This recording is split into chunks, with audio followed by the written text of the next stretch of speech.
Hello everyone. If you haven't watched my YouTube channel before, my name is Adrian Alford and I'm a landscape and nature photographer, and I'm also a content creator. The video you're about to see took me a little over a year and a half to make. I built a bird garden specifically for photography, and after a year, this happened.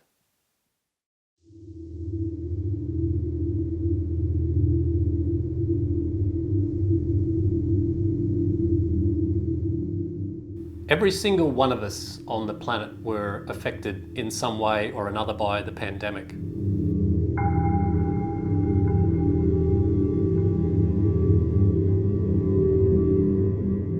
The introduction of lockdowns across the globe saw people lose not only their freedom-loving lifestyles, but very sadly, a lot more.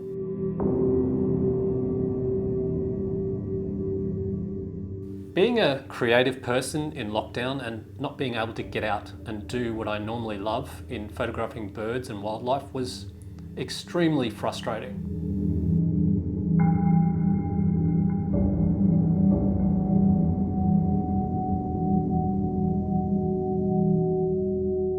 After enduring lockdowns for approximately a year, in January 2021, I decided enough was enough and I was going to do something about it. Since I wasn't able to leave my house unless it was for food, exercise, or medical needs, I decided I would bring the birds to me. I was going to build a bird garden that surrounded a section of my house so I could photograph birds while feeding and enjoying their natural surrounds. I began to plan out the shape and size of the bird garden, taking into account the slope of the land and the type of plants and materials I needed.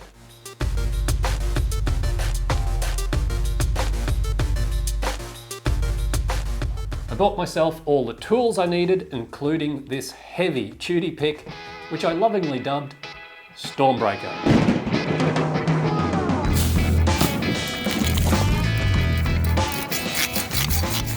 To begin with, it was out with the old garden and the 80s style concrete edging, creating a blank canvas.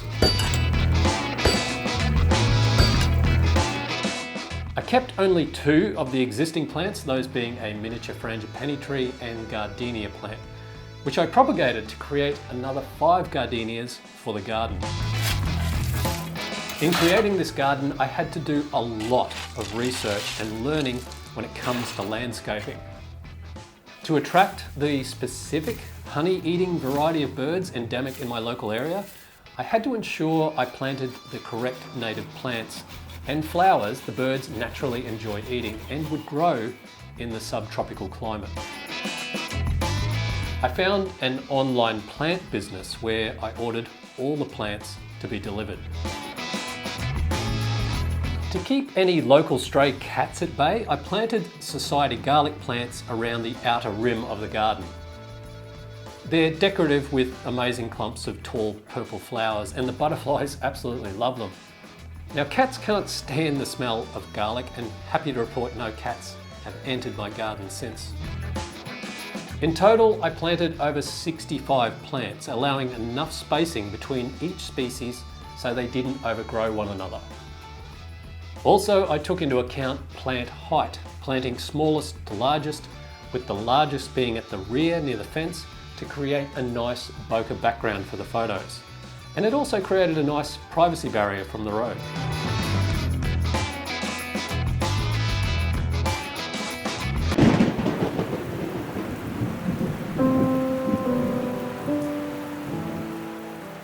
During the build, I had to contend with unprecedented flooding in my area.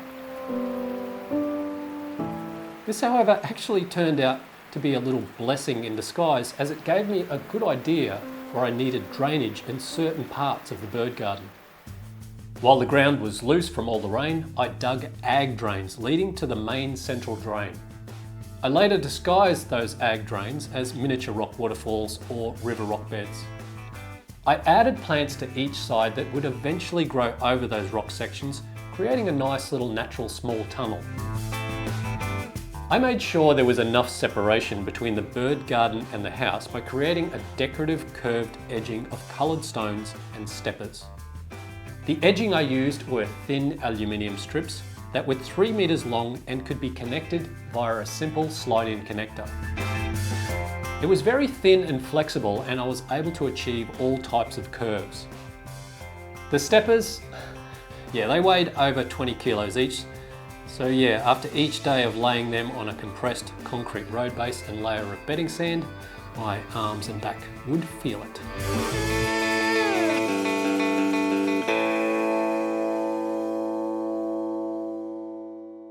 Over 65 plants, 27 meters of aluminium edging, 4.5 cubic meters of soil, 2.5 cubic meters of mulch, 1.5 cubic meters of concrete road base, 1 cubic meter of bedding sand, 20 meters of weed matting, 32 concrete steppers, and 4 cubic meters of coloured stones. After 6 months of sporadically getting out there and doing bit by bit, I was finally finished everything.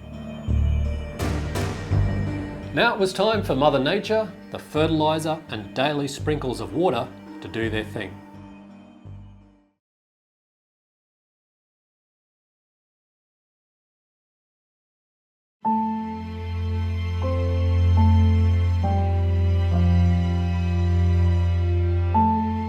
After a year, the flowers were in full bloom.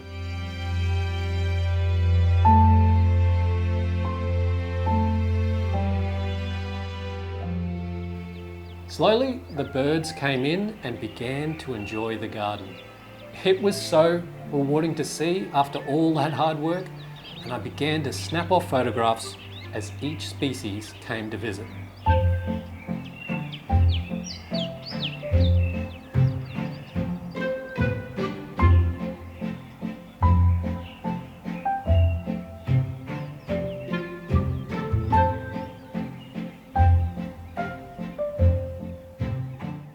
But it wasn't just the birds that were enjoying my creation.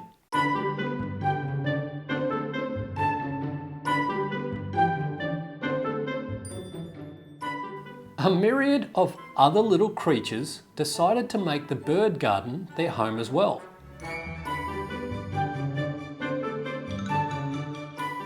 Little did I realise I'd actually created my own little ecosystem. Everything from spiders, bees, lizards, butterflies, caterpillars, stick insects, beetles, dragonflies, even some native Australian blue-tongued lizards had a new home.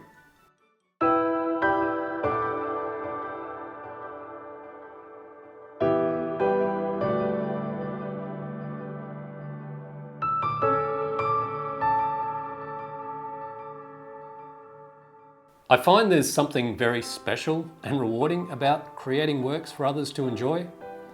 In creating this bird garden, not only did I create my own little ecosystem that the local fauna could enjoy, but it became a place where I could just sit and appreciate the simple things in life.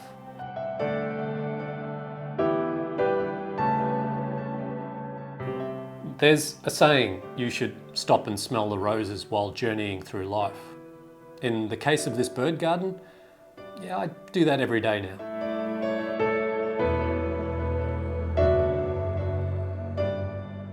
So the next time the world decides to go all out of whack for whatever reason, at least I've got a little tiny patch of paradise that I can escape to right here at home.